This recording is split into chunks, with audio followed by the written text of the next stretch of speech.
ሰላም እንደምናላችሁ ክብራትና ክቡራን፣ ይህ የፍርቱና ስቱዲዮ መረጃ ማቅረቢያ ጊዜያችን ነው። ክብራትና ክቡራን እንደበያላችሁበት አገር ሰዓት አቆጣጠሩላችሁም ሰላም ብለናል። ሰላም ይብዛላችሁ። እንግዲህ በዛሬው ዕለት አንዳንድ የደነቁንና የገረሙን ነገሮች ወደ እናንተ እናደርሳለን። እናንተም ከዚህ ፕሮግራም ትምህርት ታገኙ ዘንድ መረጃውም በወቅቱና በጊዜው ይደርሳችሁ ዘንድ ያደረግን ነውና አብራችሁ እንድትቆዩ በአክብሮት ነው የምንጋብዘው። ዛሬ አንድ ጉዳይ ላይ ልናወራ ወደናል። በተለይም ደግሞ እንደ ፋሽን የሚቆጠሩ ነገር ግን እንደ ሀገርና እንደ ትውልድ የሚያኮስሱ እየተደረጉ ያሉ ድርጊቶችን እያወጣን እንነግራችኋለን። እጅግ አሳዛኝ ነገር ያየው ነበር ዛሬ ላይ ማለት ነው። ምንድነው እሱ ያየው ካላችሁኝ፣ በተለይም ደግሞ ይህ ከሃይማኖትም ከብዙ ነገርም አንፃር የሚያሳዝን ሁኔታ ነው። ምክንያቱም አንድ እናት የወንድ ልጇን ከንፈር የመሳም ሁኔታ ተመልክቼ ነበረ። ይህ እንግዲህ አሁን ላይ ብቻ የሚደረግ አይደለም፣ ብዙ ሰዎች በተደጋጋሚ ሲያደርጉት ተመልክተናል። ነገር ግን ከብዙ የአባቶች ትችት፣ ቁጣና ንግግር በኋላ እንደዚህ አይነት ነገሮች እየቀሩ መጥተው ነበረ። ነገር ግን በሰሞኑ ደግሞ እንደ አዲስ እንደ ፋሽን ተይዞ እያየው ነው የሚገኘው። እንግዲህ ከዚህ በታች የምታዩትን ምስል ማለት ነው በተደጋጋሚ ብዙ ሰዎች እየተነጋገሩባት ነው ያለው። ለምን ይሄን ማድረግ አስፈለገ? ይሄ በእውነቱ የፍቅር መገለጫ ነው ወይ? ከእንደዚህ አይነት ድርጊቶች ጀርባ ምን ነገሮች አሉ የሚለውን ነገር ልናሳያችሁ ወደናል ማለት ነውና በእርግጥ ይህ በኢትዮጵያውያን እይታና ባህል በእጅግ የሚወገዝ ድርጊት ሆኖ ነው ያገኘ ነው። አንደኛ ጤናማ ነገር ነው ብሎ ለማሰብ በእጅጉ የሚከብድ ነው። ነገር ግን እናት ወንድ ልጇን መሳሟ በጉንጩም ሆነ በከንፈሩ የጠለቀ የእናትነት ፍቅርና እንክብካቤ መገለጫ ነው። ይህን ሁኔታ ከተለያዩ አቅጣጫዎች ማየት እንችላለን። አንደኛ በባህላዊ እይታውን ከተመለከትን እንደየባህሉ ይለያያል። በብዙ ባህሎች ግን እናት ሕፃን ልጇን ከንፈሩ ላይ መሳም እንደ ንጹህ የፍቅር መገለጫ ተደርጎ ይቆጠራል። ይህ ማለት በውጭ ሀገራትና በሌሎች የዓለማችን ክፍሎች ማለት ነው። ይህ ግን ምንም አይነት ወሲባዊ ትርጉም የሌለው የቅርበትና የልስላሴ ምልክት አድርገው ነው የሚወስዱት። በሌሎች ባህሎች ግን በአንዳንድ ማህበረሰቦች ደግሞ ከንፈር ላይ መሳም ለባልና ለሚስት ብቻ የተፈቀደ ነው እንጂ ወላጆች ልጆቻቸውን ጉንጭ ወይም ግንባር ላይ ብቻ እንዲስሙ ነው የሚፈለገው ወይም የሚፈቀደው። እሱ የኢትዮጵያውያን ስነ ልቦናና ሕግ ነው ማለት ነው። ሌላው ከሳይኮሎጂካል ቤኔፊትስ ወይም የስነ ልቦና ጠቀሜታው ምንድነው? እንደዚህ አይነት ነገር ወይስ ጉዳቱ ምንድነው ብለን ካሰብን ከስነ ልቦና አንፃር ለህፃናት እድገት ፍቅርን መስጠት ወይም መለገስ አስፈላጊ ነው። ምንም ይሄ ጥርጣሬ የለውም። ምንድነው? አንደኛው መተቃቀፍና መሳም ኦክሲቶሲን የተባለውን ሆርሞን በማመንጨት ህፃኑ ወይም ህፃኗ ደህንነትና መረጋጋት እንዲሰማቸው የማድረግ ኃይልና አቅም አለው።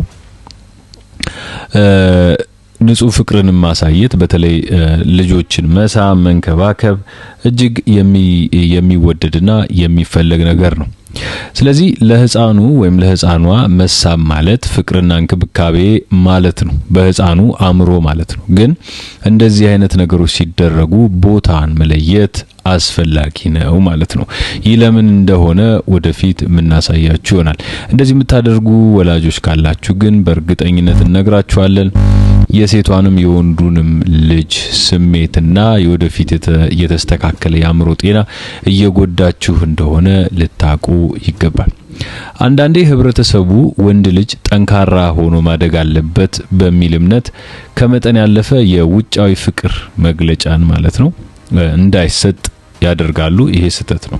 በእርግጥ ወንድ ልጅ ፍቅር አይፈልግም ማለት አይደለም። ወንድ ህፃናትን እንደ ሴት ህፃናት እንክብካቤ ላይ ብዙ አታዩቸውም።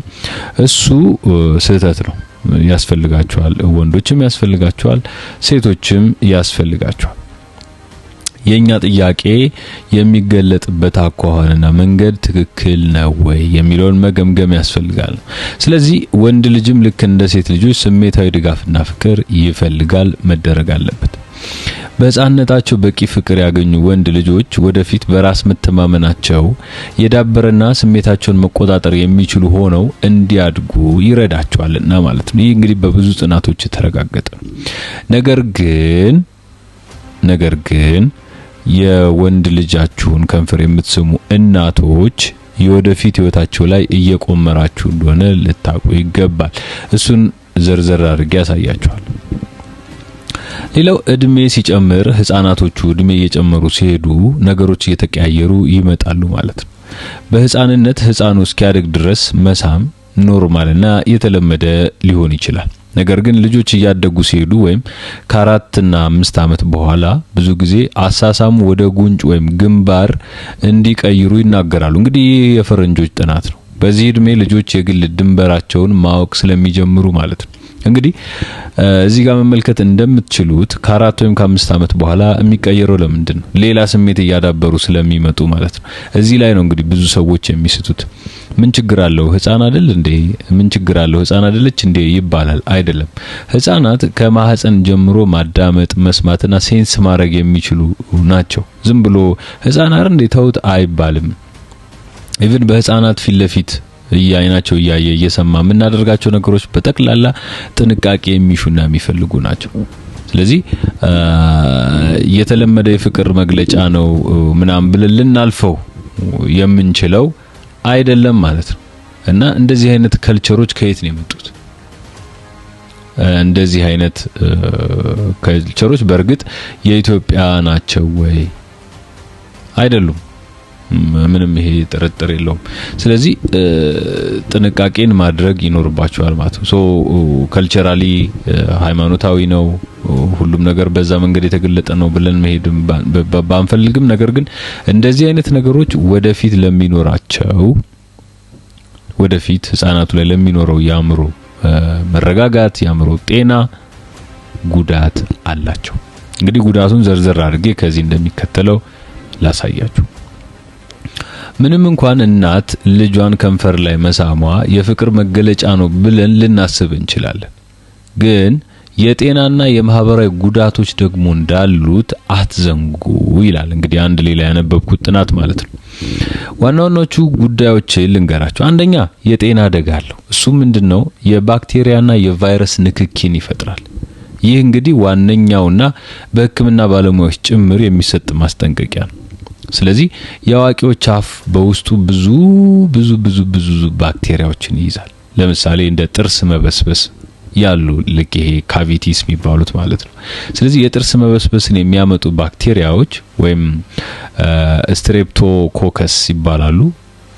እነዚህ በምራቅ አማካኝነት ከእናቱ ወደ ልጁ ሊተላለፍ ይችላል ማለት ነው። ህፃናት ገና ጥርሳቸው እየወጣ ስለሆነ ለነዚህ ባክቴሪያዎች ተጋላጭ እንዲሆኑ ያደርጋቸዋል ማለት ነው። ሌላው የቫይረስ ኢንፌክሽን ልክ እንደ ጉንፋን ወይም በተለይ ደግሞ ኮልድ ሶርስ የሚባለው የከንፈር መላላጥ፣ ሄርፐስ ሲምፕሌክስ ቫይረስ ያሉ ህመሞች በእብጠት ደረጃ ባይታዩም እንኳን ለህፃኑ ሊተላለፉ ይችላሉ። ስለዚህ ይህ ቫይረስ ደግሞ ለህፃናት በጣም አደገኛና ለህይወት አስጊ ራሱ የሆነ ነው። ስለዚህ ትላልቅ ሰዎች የሚኖርባቸው የቫይረስና የባክቴሪያን መጠን ወደ ህፃናቱ የማስተላለፍ እድላቸው ሰፊ ነው ማለት ነው። ስለዚህ አንድ ነገር መደረግ የለበትም ሲባል ከከልቸራል እይታ ከሃይማኖታዊ እይታ ብቻ አይደለም። ስለዚህ እግዚአብሔር እነዚህን ነገሮች ሲያስተካክል የራሱ ምክንያት ስላለው ነው። እንደዚህ አይነት ነገሮች እንደሚመጡባቸው ስለሚያውቅ ነው። አንድ ነገር አይሆንም ባህላዊም አይደለም ሃይማኖታዊም አይደለም ሲባል ብዙ ነገሮች ከኋላው እንደሚጎተቱ you have to understand, right? ሌላው የበሽታ መከላከል አቅምን ይቀንሳል። ስለዚህ የህፃናት በሽታ የመከላከል አቅማቸው እንደ አዋቂዎች የዳበረ ስላይደለ ወይም ስላልሆነ ለአዋቂዎች ቀላል የሆነ ህመም ለህፃናት ከባድ ሊሆንባቸው ይችላል። ስለዚህ ይሄንን እንዴት እናደርጋለን ማለት ነው? እኛ ፍቅር ገለጽን ብለን ከንፈሩ ላይ ምናምን ወይ ከንፈሯ ላይ ተስማላችሁ፣ ይሄን ሁሉ ነገር ታስተላልፉባችኋላችሁ ማለት ነው። ሌላው ባዮሎጂውን ተውትና ደግሞ ወደ ሶሻሉ እንምጣ፣ ወደ ማህበራዊ ጫናው እንምጣ። ይህ እንደዚህ አይነት ልጅ እያደገ ሲሄድ ምን አይነት ነገሮች ወደ አእምሮ ይመጣሉ? ምን አይነት ላይፍ ታይም ፕሮብለም ነው ወይ ነው በህይወቱ ውስጥ የሚቀጥል ችግር ነው እየፈጠርንበት ያለው የሚለው ላሳያችሁ። መጀመሪያ የሰዎች እይታ ነው። በአንዳንድ ማህበረሰቦች እናት ወንድ ልጇን ከንፈሩ ላይ ስትስም ማየት እንደ እንግዳ ወይም ያልተለመደ ተደርጎ ነው የሚወሰደው። ይህ ደግሞ በእናቲቱ ላይ የሰዎችን ትችት ያስከትላል። ልክኛ አሁን እያደረግን እንዳለ ነው ማለት ነው። እናቶች ይህንን ነገር አታድርጉ ምንለው በምክንያት ነው። ለምን ታደርጉታላችሁ? ጉንጩ አይበቃም? እጁ አይበቃም? እግሩ አይበቃም? ሰውነቱ አይበቃም? ለምንድነው ከንፈር ላይ የምትሄዱት? ለምንድነው ለህፃናት እንዲደረግ ያልተፈቀደ ነገር የምታደርጉባቸው ነው? ሌላ ምክንያት ካላችሁ እሱ የራሳችሁ ጉዳይ ነው። ግን ይሄ በፍጹም የሚፈቀድ አይደለም። ሌላው የጓደኞችም ቀልድ አለ። አሁን ልጁ ትምህርት ቤት ከገባ በኋላ ወይም ትንሽ ከፍ ካለ በኋላ ይህን ድርጊት በሰዎች ፊት ካደረገ ምክንያቱም ስለሚለምደው ማለት ነው። ስለሚለምደው ከፍ ያለም ሲሄድ መተግበር ሊፈልግ ይችላል። ስለዚህ ጓደኞቹ ያሾፉበታል ማለት ነው። እንግዲህ ማህበራዊም ችግር ያመጣል። ምክንያቱም እንደዚህ አይነት ነገሮች ሰዎች ካደጉ በኋላ የሚመጣው ኢሹ ከጾታዊ ግንኙነት ጋር ስለሚገናኝ ማለት ነው። ስለዚህ ከእናተ ጋር ይሄን የምታረግ የነበርክ ልጅ አይነት መገለል ይደርስበታል። ሌላው የግል ድንበሩን ትጥሱበታላችሁ ወይም ይሄ ፐርሰናል ባውንደሪው ማለት ነው። ህፃኑ እያደገ ሲመጣ ወይም ከ3 እስከ 5 አመት ሲሞላው ማለት ነው ስለ ሰውነቱ የግል ድንበር እያወቀ ይመጣል። ስለዚህ ግራ ይገባዋል ማለት ነው። እናት ልጁን ከንፈሯ ላይ ወይም እናት ልጇን ከንፈሩ ላይ መሳሟን ከቀጠለች ልጁ በቤተሰብ ፍቅርና በሌሎች ፍቅር መካከል ያለው ልዩነት ለመረዳት ይዘገያል። ያምሮ የማሰብ ፍጥነቱን ይሄ የሞተር የሚባለውን ያምሮ ክፍል ተጎዱታላችሁ ማሰላሰሉ እስኪያቆም ድረስ ማለት ነው። ስለዚህ ከእናቱ ጋር የሚሳሳመው ከሆነ ሴት ልጅ ጋር የሚሳሳመው ከሆነ ሰው መንገደኛም ቢስመው ኖርማል እየሆነበት ይመጣል። ስለዚህ የማሰብ እድሉንም የማሰብ እንትኑንም ትቀንሱበታላችሁ ማለት ነው። ሌላው ለመተው ይቸገራል። አሁን እንደዚህ አይነት ጉዳዮች የተደጋገሙ ሲመጡ ይሄ ሰው ለመተው ያቅተዋል። ስለዚህ ልጁ ይህን እንደ ብቸኛ የፍቅር መገለጫ አድርጎ ስለሚወስደው ከፍ ሲል ልማዱን ለማቆም ሊከብደው ወይም ሲከለከል ደግሞ ፍቅር የተነፈገ ሊመስለው ይችላል ማለት ነው። ስለዚህ ከማለዳ ጀምራችሁ በዛ ፕሮሰስ ያሳደጋችሁት ልጅ የሆነ ቀን አይ ይሄ እኮ ከዚህ በኋላ አድጋል እንደዚህ ማድረግ አንችልም ብትሉት በቀጥታ ያቆማል ማለት ነው። እንግዲህ ከዚህ ጋር በተያያዘ ልንመክራችሁ ምን ፈልገው ነገር በጣም አስተማማኝ የሚሆነው መንገድ ለህፃኑ ጤንነትም ሲባል በተለይ ደግሞ ገና በጨቅላ እድሜው ላይ ካለ ከንፈር ላይ ከምትስሙት ተውት ነው። ፊቱን ሳሙት፣ ጉንጩን ሳሙት፣ ግንባሩ ይቻላል። ሌሎች ክፍሎቹን ብትስሙት ችግር የለውም። ግን ቀጥታ ወደ ውስጡ የሚገባ ነገር ላይ አእምሮ ላይ የሚቀመጥ ሁኔታ ላይ ለምን ታረጉታላችሁ ነው? ምንድነው ጥቅሙ ነው? ፍቅር ነው። ፍቅር ከሆነ በሌላ ነገር አይገለጽም። ስለዚህ ባካችሁ ይሄን ነገር ከማድረግ ተቆጠቡ ነው። ወደ ሃይማኖታዊም ከመጣችሁ ይሄ ነገር ሃይማኖታዊ አይደለም። ባህላዊም ካረጋችሁት ይሄ ነገር ባህላዊ አይደለም። የልጃችሁን ጤናና ልጃችሁን ከመጉዳት ውጪ የምታመጡት ለውጥ የለም። ስለዚህ ይህ ደግሞ የጤና ስጋትን ልጁ ሲያድግ የሚደርስበትን ማህበራዊ ጫና በሙሉ ይቀንስለታል ማለት ነው። ስለዚህ እንደዚህ አይነት ልምዶች ያሏችሁ ቤተሰቦች ከዚህ ትልቅ ትምህርት ልትወስዱ ይገባል የሚል ሐሳብ አለ። በዋናነት ይህንን ጉዳይ ያነሳ ነው እዚህ ስክሪኑ ላይ የምታዩት አንዲት ሴት ልጇን በምን ያህል መንገድ እንደምትወደው ለማሳየት ይሆናል። በርግጥ ግን እንደዚህ አይነት ልማዶች ትክክል እንዳልሆኑ እንድታቁት እንደማሳያነት አነሳ ነው እንጂ በብዙ ሰዎች ዘንድ ሲተገበር ታይቷል። ከዚህ ቀደም ማስታውሰው ቴዎድሮስ ተሾመ የተባለው አርቲስት ሴት ልጁን ህፃን ልጁን ማለት ነው በዚህ መንገዱ የሳማት ፎቶ ለቆ በጣም ብዙ ሰው ሲተቸው ነው ከዛ ላይ ያነሳውና እንደዚህ አይነት ቀፋፊ ነገሮችን አታድርጉባቸው። የናንተ ከንፈር የናንተ አፍ ብዙ ነገሮችን ይነካል። የህፃናቱን ንጹህ ልቦና ንጹህ ሰውነት በዚህ መልኩ ባታደርጉባቸው ይመረጣል። ስለዚህ በዚህ መልኩ እንድትረዱት ይሁን የዛሬው ክፍላችን ወይም መርሃ ግብራችን ይመስል ነበር። አብራችሁን ስለቆያችሁ እናመሰግናለን። ፍርቱና ስቱዲዮ ነው በተለያዩ ማህበራዊ ጉዳዮች ላይ በየቀኑ እየመጣ ወደ እናንተ መረጃዎችን ያደርሳል። አብራችሁን ስለነበራችሁ እያመሰገንን ሰናይ ጊዜ ይሁንላችሁ። ቻው።